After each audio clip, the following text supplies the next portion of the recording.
আসসালামু আলাইকুম, কেমন আছেন সবাই? আশা করি সবাই ভালো আছেন। আমি উষা আছি সাথে। আপনারা দেখছেন সিএনসি ডিজাইন মাস্টার কোর্স। আজকে আমাদের লেসন নাম্বার হচ্ছে 23। আজকে আমরা খুবই গুরুত্বপূর্ণ একটি টপিক নিয়ে আলোচনা করব। যে টপিকটি ধরেন আপনারা বলতে পারেন যে টুলপাথের একদম জান যেটাকে বলতে পারেন। মানে 2D টুলপাথ যদি আমরা করি, ওই টুলপাথটা যদি আমরা ব্যবহার না করি তাহলে কিন্তু 2D ডিজাইনের যে সৌন্দর্যটা সেটা কিন্তু ফোটে না। তো সেটাকে আমরা বলি হচ্ছে জমিন টুলপাথ অথবা হচ্ছে এরিয়া ক্লিয়ারেন্স টুলপাথ।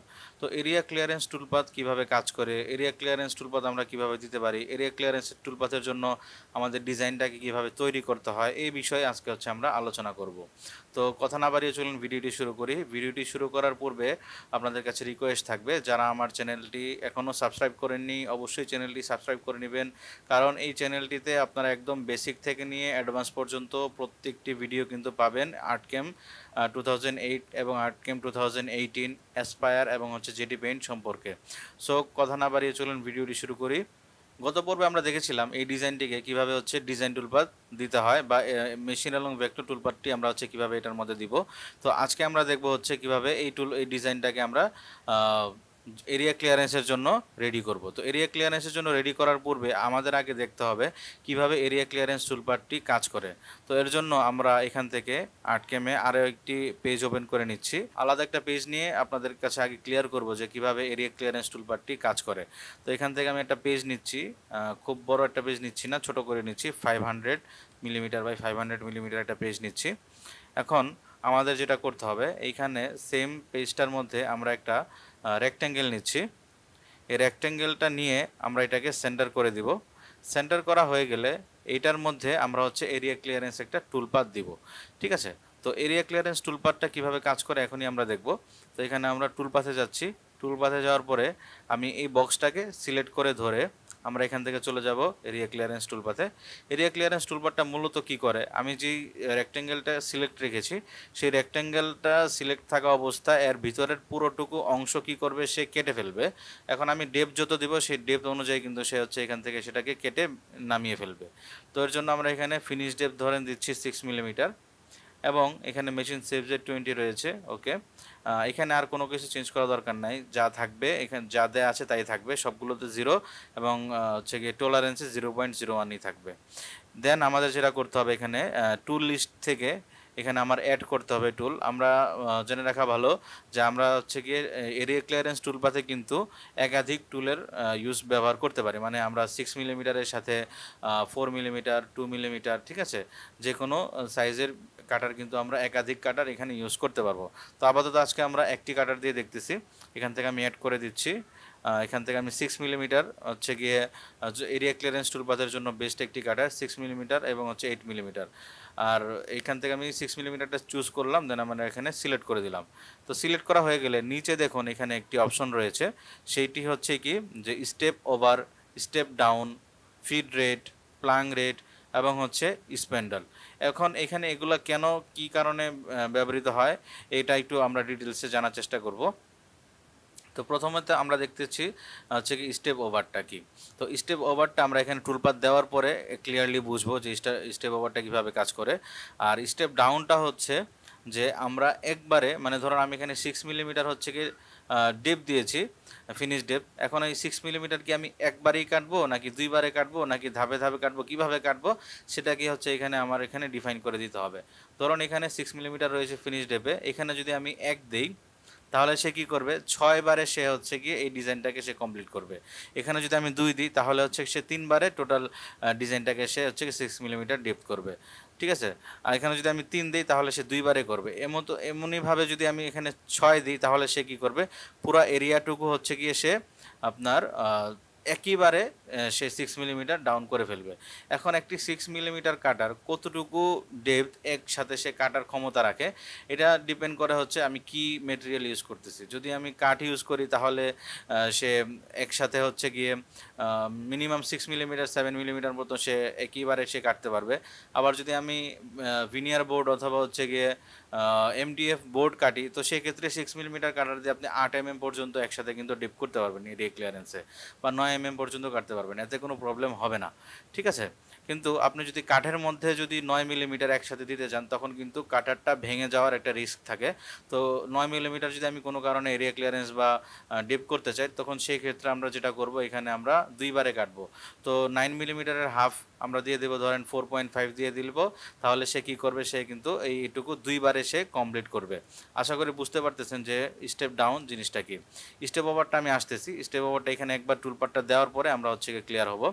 আচ্ছা, ফিড রেট জিনিসটা কি? ফিড রেটে এখানে 76 দেওয়া আছে, এখানে পাশে লেখা আছে হচ্ছে মিলিমিটার স্ল্যাশ সেকেন্ড। এটার মানে হচ্ছে কি আমরা বুঝতে পারতেছি যে প্রতি সেকেন্ডে সে 76 মিলিমিটার সে কাজ করবে। এখন কি কাজ করবে? ফিড রেটটা হচ্ছে একটা লাইনকে সে কাটার পর সে যখন মেশিনটা আপ হয়, ঠিক আছে, মেশিন সেভ যেটা আমরা দেখেছি যে 20 মিলিমিটার মানে হচ্ছে গিয়ে একটা লাইন কাটার পরে সে কিন্তু 20 মিলিমিটার আপ হয়, সে আপ হওয়ার যে গতিটা সেটাকে বলা হয় হচ্ছে ফিড রেট, যে আমি কতটুকু স্পিডে হচ্ছে কি আমি এটাকে উপরের দিকে উঠাবো। তো এখানে আমরা যদি 76 দিয়ে থাকি তাহলে কি হবে, সে প্রতি সেকেন্ডে সে 76 মিলিমিটার স্পিডে সে হচ্ছে কি 20 মিলিমিটার সে উপরের দিকে উঠবে। দেন এখানে রয়েছে প্লাং রেট। প্লাং রেটটা হচ্ছে যে প্লাং রেটটা কি বলতে বোঝায়?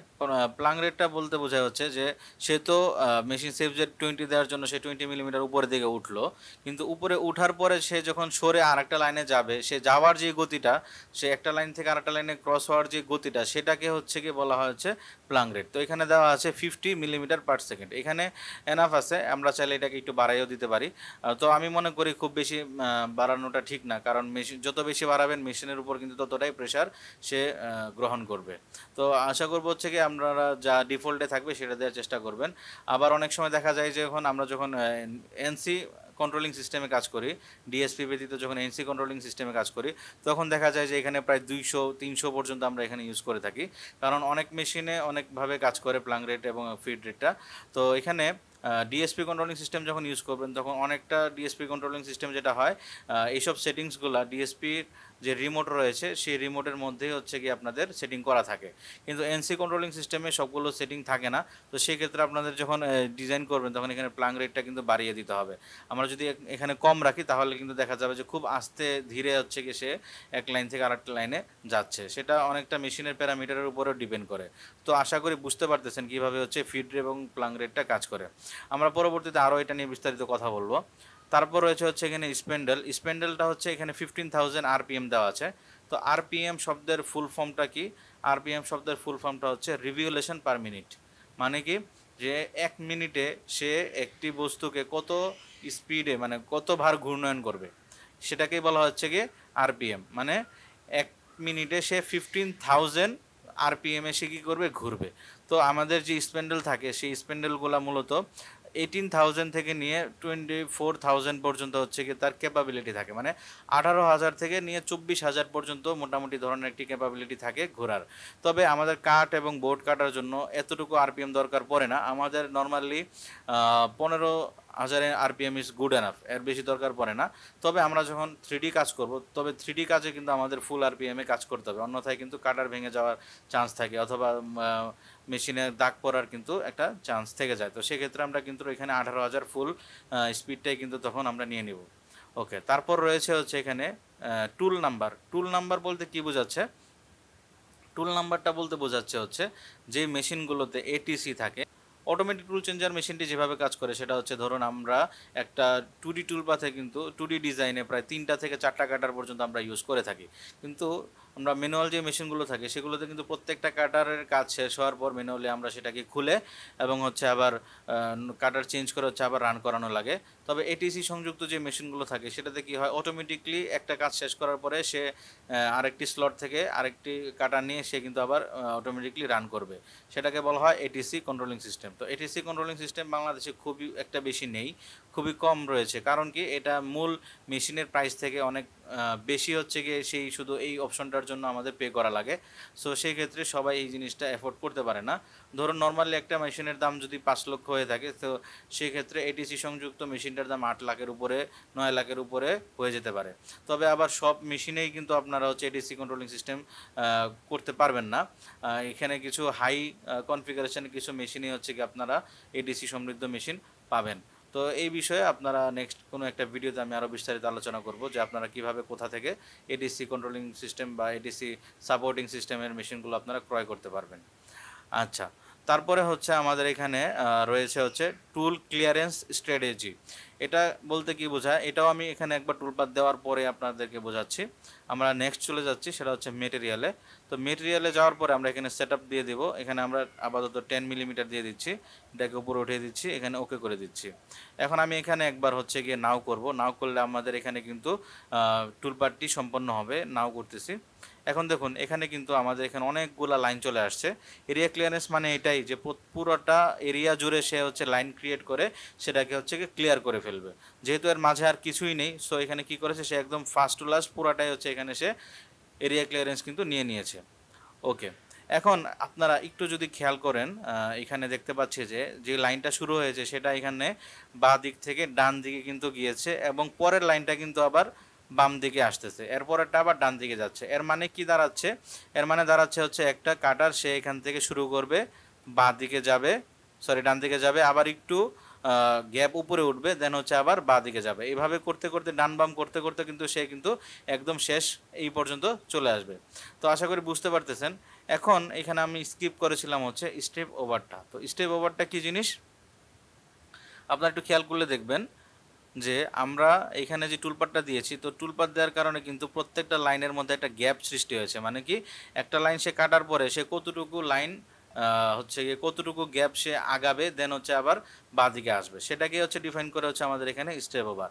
এখন আমরা স্টেপ ওভার এখানে কত দিব, তো স্টেপ ওভার কত দিব সেটা হচ্ছে ডিপেন্ড করে আমি কোন কাটারটা ইউজ করতেছি। সবসময় মনে রাখতে হবে আমরা যে কাটারটা ইউজ করতেছি সেই কাটারের হাফ হচ্ছে আমরা এখানে স্টেপ ওভার ইউজ করব। তাতে কি হবে, আমাদের ডিজাইনের যেই এরিয়া ক্লিয়ারেন্সের যেই জমিনটা থাকবে সেটা কিন্তু খুব সুন্দরভাবে ফুটবে। ঠিক আছে, এখানে কোনো লাইন থাকবে না, প্লাস কোনো দাগ দাগ যে বিষয়টা থাকে সেটা কিন্তু আসবে না। তো এখানে আমরা এখানে হচ্ছে গিয়ে 6 মিলিমিটার ইউজ করলে 3 দিতে পারি, তবে সর্বোচ্চ আমরা এখানে 1 মিলিমিটার বেশি দিতে পারি। তার মানে হচ্ছে আমরা এখানে চাইলে 4 ইউজ করতে পারি। এর মানে কি, সেইখান থেকে 6 মিলিমিটার কাটবে, কাটতে কাটতে সে ডান দিকে যাবে, কিন্তু সে আগাবে কত, সে আগাবে হচ্ছে 4 মিলিমিটার। 4 মিলিমিটার আগিয়ে সে আবার হচ্ছে বাঁ দিকে যাবে। চাইলে কিন্তু সে পুরো 6 মিলিমিটার আগাতে পারে, কিন্তু সেটা আমরা করব না। আমরা করব হচ্ছে কি যে অর্ধেক বা তার থেকে এক বেশি আগাবো। তাতে কি হবে, খুব সুন্দরভাবে কিন্তু জিনিসটা ক্লিয়ার হয়ে যাবে। আমি যদি আরেকটু ক্লিয়ার করি আপনাদেরকে, ধরুন একটা সারফেসের উপরে, মানে হচ্ছে ধরুন আপনাদের বাসায় যে টেবিল থাকে বা সোফা থাকে বা ফ্লোর থাকে, ফ্লোরে যদি অনেক ময়লা থাকে তখন কি হয়, আমরা সেটা যে কী করে ঝাড়ু দিই, কিন্তু ঝাড়ু দেওয়ার পরে যখন আমরা ওই জায়গাটুকুতে যদি আমরা একটা ভেজা ন্যাকড়া দিয়ে ভেজা কাপড় দিয়ে যখন আমরা মুছি, তখন কিন্তু ফ্লোরটা একদম চকচকা হয়ে যায়। তো বিষয়টা এমনই এখানেও, যে একবার কাটিং করার পরে যখন সেই কাটিংয়ের উপরে যখন আবারও লাইনটা মুভ করবে তখন কি হবে, ওই সারফেসটা একদম ক্লিন হয়ে যাবে। তো আশা করি আপনারা বুঝতে পারতেছেন যে স্টেপ ওভারটা আসলে কিভাবে কাজ করে। এখন খেয়াল করুন, আমি এখানে 4 দিয়েছি স্টেপ ওভারে। এখন এখানে লাইনগুলোকে আমি একটু জুম করে রাখতেছি। যখনই আমি এখানে নাও করব তখন দেখবেন যে এই লাইনের গ্যাপটা কিন্তু বেড়ে যাবে। অনেক সময় হয় কি, একই মেশিন পাশাপাশি থাকে দুইটা দোকানে, বা একই দোকানে দুইটা মেশিন থাকে। তো হয় কি যে সেম ডিজাইন চালাচ্ছে, বাট একটা ডিজাইন একটা মেশিনের সময় লাগতেছে ধরুন 1 ঘন্টা, অন্য আরেকটা মেশিনের সময় লাগতেছে প্রায় 1 ঘন্টা 20 মিনিট 30 মিনিট বা 1 ঘন্টা 10 মিনিট। তো এই যে সময়ের ব্যবধানটা সেম ডিজাইনে কেন হয়, যে অনেক সময় দেখা যায় যে আমরা এখানে স্টেপ ওভারের যে ব্যবহারটা সেটা কিন্তু আমরা বুঝি না। তো বোঝার কারণে যেটা হয়, সে 6 মিলিমিটার কাটতেছে কিন্তু আগাচ্ছে সে 2 মিলিমিটার 1 মিলিমিটার 2.5 মিলিমিটার। এতে কি হয়, সেম জিনিসটা কাটতে সময় দ্বিগুণ চলে যাচ্ছে। তো এই জিনিসটা যদি আমরা একটু বুঝি তাহলে কিন্তু আমাদের ডিজাইনের কাজের স্পিডটা গতিটা কিন্তু আমরা আরও বাড়াতে পারি। তো আশা করি বুঝতে পারতেছেন স্টেপ ওভার কতটা জরুরি একটা বিষয় আমাদের এই এরিয়া ক্লিয়ারেন্স টুলপাথের ক্ষেত্রে। ওকে, তো আমরা এখানে 4 দিয়ে দিয়েছি, এখন আমি এখানে হচ্ছে নাও দিচ্ছি। নাও দেওয়ার সাথে সাথে খেয়াল করলেন যে এখানে কিন্তু আমাদের গ্যাপটা কিন্তু বেড়ে গিয়েছে, লাইন নাম্বারও কমে যাবে অবশ্যই। তার মানে হচ্ছে আমরা কিন্তু ওই সেম ডিজাইনটা যদি আমার লাগতো 10 মিনিট, সেই জায়গায় কিন্তু আমরা এটাকে 6 মিনিটে কমপ্লিট করে ফেলতে পারবো। আশা করি বুঝতে পেরেছেন। তো এরিয়া ক্লিয়ারেন্স সম্পর্কে আমি মোটামুটি অনেক কিছু আপনাদেরকে ধারণা দিয়েছি। নেক্সট ভিডিওতে আমরা জানবো হচ্ছে এরিয়া ক্লিয়ারেন্স সম্পর্কে আরও বিস্তারিত, এবং ওই যে ডিজাইনটা রয়েছে আমার এখানে ওপেন করা, সেই ডিজাইনটা কীভাবে হচ্ছে কি আমরা এরিয়া ক্লিয়ারেন্সের জন্য রেডি করব সেটা নিয়ে জানবো। তো আপাতত আমরা এরিয়া ক্লিয়ারেন্সের যে মূল যে বিষয়টা থাকে, মূল যে টপিকটা থাকে সেটা সম্বন্ধে আমরা একটা জ্ঞান নেওয়ার মানে বোঝার চেষ্টা করেছি এখানে। তো আশা করতেছি আপনারা বুঝতে পেরেছেন। যদি কারো কোনো যদি কোশ্চেন থাকে তো অবশ্যই আমাকে জানাবেন কমেন্ট বক্সে, আমি সেটার উত্তর দেওয়ার চেষ্টা করব, অথবা আমাদের যে সিক্রেট গ্রুপটা রয়েছে সেই গ্রুপে আমাকে কোশ্চেন করতে পারেন, সেখানেও কিন্তু আমি উত্তর দিয়ে থাকি। করবেন, আপনার মতামতগুলো জানাবেন, পাশাপাশি হচ্ছে লাইক করবেন এবং হচ্ছে গিয়ে চ্যানেলটিকে সাবস্ক্রাইব করবেন এবং বেশি বেশি করে শেয়ার করবেন। যত আপনাদের কাছ থেকে আমি উৎসাহ পাবো, ততই কিন্তু আমি উৎসাহিত হব, প্লাস হচ্ছে আরও ভালো ভালো আপনাদের কন্টেন্ট আপনাদের। তো আজকে এই পর্যন্তই, কথা আর বাড়াচ্ছি না। আসসালামু আলাইকুম।